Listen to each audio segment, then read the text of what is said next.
Hey everyone! Shopify has streamlined its dashboard to make store organization even more intuitive. Adding custom pages like an About Us or FAQ and linking them to your menu is the first step in making your shop look professional and easy to browse. Step 1. Creating the destination, the page. In Shopify, a page is a static piece of content. Unlike a blog post or a product, these are meant for information that doesn't change often. Go to Online Store, Pages, Add Page. Pay attention to the page title. This becomes the H1 tag for Google. Use the text editor to add bold headings, images, or even videos. On the right-hand side, look for the Theme Template dropdown. Some themes come with specialized layouts for contact or about pages. Choosing the right one can automatically add a contact form or a unique layout to your page.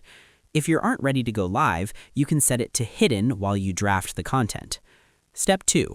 Entering the navigation hub. Think of the navigation section as the map of your website. It controls the buttons that appear at the top and bottom of your site. Go to Online Store, Navigation. Choosing your menu. This is your header. Keep this limited to your most important links: Shop, About, Contact. This is at the bottom. Use this for legal links like privacy policy, terms of service, or track my order. Why this is separate.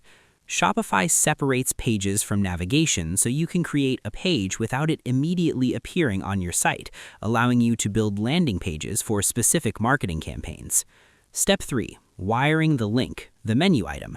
This is the final connection. You are creating a button and telling it exactly which page to open when clicked. Inside your chosen menu, click Add Menu Item.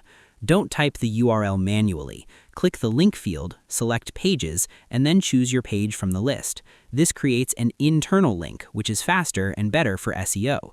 If you want to create a drop-down, click and hold the W colon icon next to a menu item and drag it slightly to the right under a parent item. This is how you create professional-looking categories like shop greater than men's greater than shoes. Always hit Save Menu. Changes in Shopify navigation don't autosave, and they won't appear on your site until you click that button. I hope this helped you out, and I see you in the next one.